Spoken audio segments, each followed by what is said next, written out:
हमारी बीजेपी से नाराज़ हैं और ज़्यादातर नाराज़गी हमारी रविंद्र रैना जी से है। उनसे एक ही शिकायत है कि वो कभी लोगों के बीच आई नहीं, उन्होंने कभी लोगों का हाल ही नहीं पूछा। और जब कभी उनसे डिस्कस हुई तो उन्होंने ये बोला हमने ये कर दिया, हमने वो कर दिया, वहाँ कर दिया, यहाँ कर दिया, बस उनकी यही बातें। वो बीजेपी सरकार हमारे सामने आई, हमें बीजेपी से शिकायत नहीं है, हमें अपने बच्चों से शिकायत है, जो कि हमारे बच्चे हमने खुद खड़े किए, हमने तैयार किए और उन बच्चों ने हमें धोखा दिया। मुझे कहने में भी संकोच होता है, मुझे समझ ही नहीं आती कि रविंद्र रैना जी ने क्या सोचा। मुझे लगता है आई थिंक कि बंदे की फैमिली होनी चाहिए, बंदे की वाइफ होनी चाहिए, बंदे की फैमिली से लिंक होना चाहिए, ताकि कुछ ना कुछ आदमी उसको गाइडलाइन देता है। हमारे यहाँ एक फैन नहीं चलता लोगों का, और हमारी जितनी भी जनता है आज कई सालों से रो रही है, लेकिन खास करके बीजेपी के दौर में ये जो 6-7 साल हो गए हैं, हम पर्सनली रो रहे हैं और हम हर दरवाजे पे गए हैं, इन्होंने हमारी नहीं सुनी। तो नहीं करूंगी, 8 बजे फोन करूंगी। तो फिर मैंने उनको ये भी बोला कि जब मैं फोन करती हूँ तो ना तो ये महेंद्र फोन उठाता है और ना सुनील फोन उठाता है। फिर मैं व्हाट्सएप लिख के इतने लंबे मैसेज लिख देती हूँ कि मुझे ये प्रॉब्लम है। उन्होंने बोला नहीं मैडम जी फोन उठाएंगे। मैं घर गई, घर जाके जब पूरे 8 बजे मैंने फोन किया, कम से कम 15 कॉलें की, लिख के मैंने मैसेज मेरे फोन में मैं इतना लंबा लेटर उनको लिख दिया कि मेरे से बात करो। बीजेपी वालों ने मेरे से बात नहीं करी। उस बात के बाद मैंने छोड़ दिया। जब जूल किशोर जी आए थे, मैंने रिक्वेस्ट करी थी, इस स्कूल में कोई प्रोग्राम था, मैंने उनका वेलकम भी किया। फिर मैंने बोला कि 5 साल में 5 बार आ जाना। बेसिकली मेरी वार्ड में 300 बंदे हैं, अगर बीजेपी वोट मांगेगी तो अगर 1500 में से 200 वोट अगर को ले जाएगा 1300 वोट में नहीं देने दिया तो मेरी हिम्मत है, मैं उस पार्टी को बनाऊंगी जो हमारे सामने आएगी। बाकी ये जो लड़कियां खड़ी हुई हैं, छोटी बच्ची हैं, मैंने पहले भी नवल जी को बोला अगर किसी कैंडिडेट मैं खुद फार्म भरूंगी, कुछ ना करूंगी, 5-7 वोट जो 1000 वोट है मैं फोन पे तोड़ूंगी लोगों की, अगर मेरी बात नहीं मानेंगे तो। मैं बोलती हूँ इनको सामने खड़े करो। ये नहीं कि कल वो विकास जी की वाइफ ने उधर फेसबुक पे चढ़ा हुआ था, मोदी जी ने 500-500 रुपया जीरो खाते में डाल दिया, वो तो सेंटर की बात है। आप ये बताओ कि यहाँ ग्राउंड पे आपने क्या करना है। 500 की बात नहीं है, ये गैस चूल्हा दे दिया, ये तो एक बात है ना। गैस चूल्हे से क्या हो जाएगा, एक सिलेंडर से क्या हो जाएगा। किसी को रोड नहीं है, पंचायतें बनेंगे, सरपंच पंचों को बेवकूफ बनाया। आज दिन तक वो रेगा पहले की रेगा ठीक थी, उसमें कुछ निकल जाते थे पैसे, ना कोई कुआं। वो मास्टर जी ठीक बोल रहे थे, पंचायत में एक पैसा नहीं है, जो पैसा था वो चेयरमैन साहब ले गए, तो वहाँ बीजेपी को कुछ पता नहीं है। हमारे साथ बातचीत करने के लिए मौजूद हैं नौशहरा के डंडेसर इलाके से नायब सरपंच, डंडेसर पंचायत की नायब सरपंच। मैम क्या नाम है आपका और क्या जानकारी देंगे इलेक्शनों को लेके? मेरा नाम गुलशन शर्मा है, नायब सरपंच हूँ डंडेसर पंचायत से, लिम्बेडी ब्लॉक। तो आज ये कैंडिडेट नीलम जी ने यहाँ रखा हुआ था प्रोग्राम, जो डीडीसी हमारे आ रहे हैं आने वाले इलेक्शन में। तो बेसिकली काफ़ी लोग आए हुए थे, लोगों की मजबूरियां हैं, लोग परेशान हैं। दुख इस बात का है कि काम ही कुछ नहीं है, कोई काम नहीं है। छोटी छोटी गलियां कूचे, छोटी छोटी बावलियां, ये कोई काम नहीं है, मेरे ख्याल से काम नहीं है। तो बीजेपी सरकार हमारे सामने आई, हमें बीजेपी से शिकायत नहीं है, हमें अपने बच्चों से शिकायत है, जो कि हमारे बच्चे हमने खुद खड़े किए, हमने तैयार किए और उन बच्चों ने हमें धोखा दिया। तो इसलिए हम कुछ लोग, मैं क्या, हमारे तकरीबन दुनिया हमारी बीजेपी से नाराज़ है और ज़्यादातर नाराज़गी हमारी रविंद्र रैना जी से है। उनसे एक ही शिकायत है कि वो कभी लोगों के बीच आई नहीं, उन्होंने कभी लोगों का हाल ही नहीं पूछा। और जब कभी उनसे डिस्कस हुई तो उन्होंने ये बोला हमने ये कर दिया, हमने वो कर दिया, वहाँ कर दिया, यहाँ कर दिया, बस उनकी यही बातें। तो मैं ज़्यादा कुछ नहीं बोलूँगी। तो नीलम जी से यही मैंने अपील की है कि अगर आप सामने आ रहे हो तो अच्छे तरीके से आओ, कल ये हालत आने वाले टाइम में ना किसी की हो जाए। तो अगर वो हमारी बातों पे चलेंगे, अगर लोगों को विश्वास देंगे तो हम तहे दिल से उनके साथ हैं।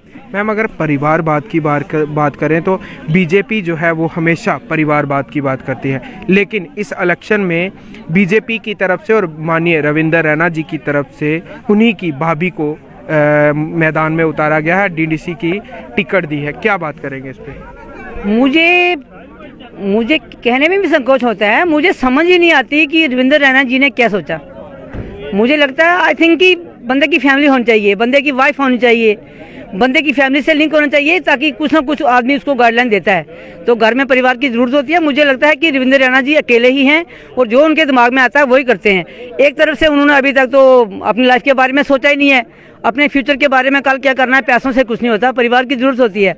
और दूसरा, परिवार के इतने नज़दीक हैं कि देखो उन्होंने अपने घर में ही आगे, इससे बेहतर था किसी बकरवाल गुज्जर को टिकट दे देते, इससे बेहतर था किसी दूसरी थर्ड पार्टी को देते, राजस्व में दे देते, कहीं बंगलौटी में, कहीं चन्नी प्लाट में दे देते। लोगों की बहुत ज़्यादा नाराजगी है कि ये जो रविंद्र रैना जी ने किया है एक इस मैंडेट को लेके, ये तो कोई सोच भी नहीं सकता और ऐसा कभी हो भी नहीं सकता। एक तो नॉर्मल बंदा नहीं सोच सकता, और स्टेट प्रेसिडेंट होने के नाते जो उन्होंने किया आई थिंक कि गलत किया है। मैम, सियोट ग्रिज स्टेशन की बात करें, उनका कहना है कि उसको मेले लगा, क्या कहेंगे, वो चल रहा है कि नहीं चल रहा, क्या पूरी क्या सच्चाई है उसकी?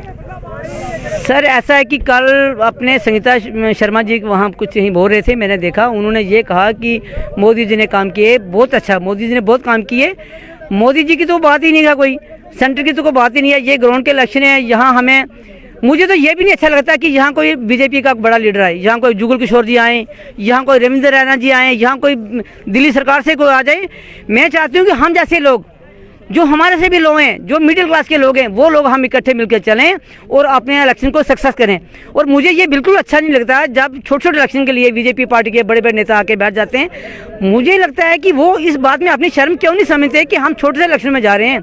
ये डीडीसी इलेक्शन है, बहुत बड़ा इलेक्शन है, लेकिन छोटा भी है, लोगों के इलेक्शन है, ये गाँव लेवल के इलेक्शन है, यहाँ पे लोगों की छोटी छोटी मजबूरी हैं, यहाँ पे सेंटर के लोगों की जरूरत नहीं है, यहाँ पे बड़े बड़े नेता की जरूरत नहीं है। और जो मैं कह रही हूँ ग्रिल स्टेशन की बात, पहले भी मैंने बात की है, ग्रिल स्टेशन को लेके जो हमारी बिजली की मेन समस्या है, हमारे यहाँ एक फैन नहीं चलता लोगों का, और हमारी जितनी भी जनता है आज कई सालों से रो रही है, लेकिन खास करके बीजेपी के दौर में ये जो 6-7 साल हो गए हैं, हम पर्सनली रो रहे हैं और हम हर दरवाजे पे गए हैं, इन्होंने हमारी नहीं सुनी। और इस ग्रिल स्टेशन के लिए मैं जम्मू तक गई हूँ, रैना सर के पास रिक्वेस्ट लेके, मैंने गवर्नर साहब से टाइम मांगा, लेकिन इस गवर्नमेंट ने हमारी एक बात नहीं सुनी।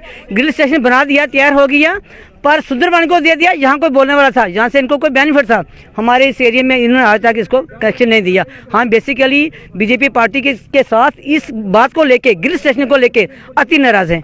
बातचीत करने के लिए मौजूद हैं social worker novel Sharma ji, और इन्हीं की भाभी जो है वो डीडीसी कैंडिडेट हैं सेरी कॉन्स्टिट्यूंसी से, और लगातार ये भी पिछले कुछ देर से भाजपा से ताल्लुक़ रखते थे, लेकिन इन्होंने आज आके भाजपा को छोड़ दिया। इसलिए छोड़ा कि भाजपा की कुछ नीतियां जो हैं वो इन्हें पसंद नहीं आई। इससे पहले हमने भी एक बार इनका इंटरव्यू किया था और इन्होंने यही कहा था कि भाजपा की कुछ नीतियां जो हैं वो मुझे पसंद नहीं आई। और लेकिन अगर बात करें भाजपा की, तो भाजपा हमेशा परिवारवाद की बात करती है कि कांग्रेस जो है वो अपनी पुश्तों को, गांधी परिवार को ही आगे जो बड़ा कद है वो देती है।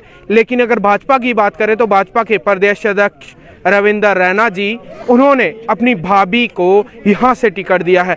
बड़ा सवाल यही है, क्या माननीय रविंद्र रैना जी अब ये बोलते हैं कि कांग्रेस जो है वो परिवारवाद से ताल्लुक़ रखती है? लेकिन आज अगर देखा जाए तो भारतीय जनता पार्टी ने जम्मू कश्मीर में लोगों के साथ धोखाधड़ी की है, और खासकर सेरी कॉन्स्टिट्यूंसी में आने वाले 3 ब्लॉक लंबेड़ी, सियोट, सेरी, 3 ब्लॉकों के साथ, लोगों के साथ उन्होंने धोखाधड़ी की है कि अपनी भाभी को कैंडिडेट चुना है। अगर उनके कुछ कैंडिडेट ऐसे भी हैं जो भाजपा छोड़ के बाकी वाली पार्टियों में शामिल हो रहे हैं, जिनमें से नावल शर्मा भी हैं। नावल जी, क्या कहेंगे? भाजपा जो है हमेशा परिवारवाद की बात करती है, लेकिन अगर रविंद्र रैना जी की बात करें तो उन्होंने जो किया अपने पंचायत के लिए किया, अपने गांव के लिए किया, क्या जवाब दोगे इस पर? देखिए, सबसे पहले मैं आपका शुक्रिया अदा करता हूं। ये जो बात है भाजपा परिवारवाद की, ये अब आपने देखा होगा मैक्सिमम हर एक मीडिया चैनल में यही बात चल रही है कि रविंद्र रैना जी ने अपनी भाभी को टिकट क्यों दिया। कहने का भाव ये है लोगों का कि और भी बहुत सारे लोग थे, तो ये तो सरासर गलत है, इसमें कोई शक वाली बात नहीं है। और उसके बाद मैं आपको बता दूं कि आज आपने देखा होगा यहाँ इतने लोग आए थे और इन लोगों ने मुझे बोला कि आप खड़े हो जाइए। तो पहले तो सीट ओपन थी, उसके बाद जब रिजर्व होगी तो मैंने अपनी भाभी जी को आगे किया और लोग बिल्कुल सहमत हैं। और आज इन लोगों ने मीटिंग रखी हुई थी और इन्होंने मुझे बुलाया था और तकरीबन आपने देखा होगा 200-300 लोग यहाँ थे और इस मीटिंग में शामिल थे और इन सब ने बोला कि तुम आगे बढ़ो, हम तुम्हारे साथ हैं। तो इसलिए आज ये जो मीटिंग लोगों द्वारा रखी गई थी और इसमें हम लोगों का तहे दिल से शुक्रिया अदा करते हैं। लोगों ने हमारा बहुत साथ दिया और ये पहली मीटिंग थी हमारे लिम्बेड़ी डेरा में और इसके बाद आप जो आगे भी मीटिंग्स होती रहेंगी और लोगों ने कहा है कि हम तुम्हारे साथ हैं, तुम जहां भी चलोगे हम तुम्हारे साथ हैं। Thank you. तो अब ये तो आने वाला वक्त बताएगा कि किस तरीके से लोग जो है इनका साथ देते हैं, लेकिन अगर बात करें तो माननीय रविंदर रैना जी काफ़ी सुर्खियों में है। सबसे पहले तो मैं यहाँ पर आए हुए सभी लोगों का दिल की गहराइयों से धन्यवाद करती हूँ कि वो अपना कीमती समय निकाल कर यहाँ पर आए हैं। तो सर अपना क्वेश्चन एक बार रिपीट करिएगा। क्वेश्चन ये है हाँ, कि सर, आपका मैनिफेस्टो क्या है? मैं सर लोगों से बहुत बड़े बड़े वादे नहीं कर रही, जैसा कि आज तक होता रहा है। इलेक्शन के टाइम पे नेता लोग आते हैं, बहुत बड़े बड़े वादे करते हैं, तो मैं लोगों से ज़्यादा बड़े बड़े वादे नहीं करती, पर मैं ये उनको ज़रूर भरोसा दिलाऊंगी कि उनकी जो बुनियादी ज़रूरतें हैं जो मैं पूरी कर सकती हूँ, तो उसके लिए मुझसे जितना हो पाएगा मैं करूँगी और अपनी तरफ से दिल से कोशिश करूँगी कि मैं उनके साथ चलूँ, उनकी ज़रूरतों के समय में उनके साथ खड़े रहूँ। तो बाकी काफ़ी कैंडिडेट हैं, तो कैसा लग रहा है आपको, ये मुकाबला कितना कड़ा होने जा रहा है? सर मुकाबला जैसा भी होगा, मैं लोगों से बस ये अपील करूंगी कि उनको जो लगता है कि इस पोस्ट के लिए जो डिजर्विंग कैंडिडेट है उसको वोट करें, ताकि कल को वो अगर चेयर पे बैठे तो वो 10 बंदों के सामने किसी से कोई बात कर सके, ना कि किसी ऐसे कैंडिडेट को चुने जो जाकर किसी से बात ही ना कर सके, तो वो लोगों की परेशानियां क्या हल करेगा। तो अगर परिवार बात पे बात करें तो भाजपा हमेशा इल्ज़ाम लगाती थी परिवार बात को लेकर।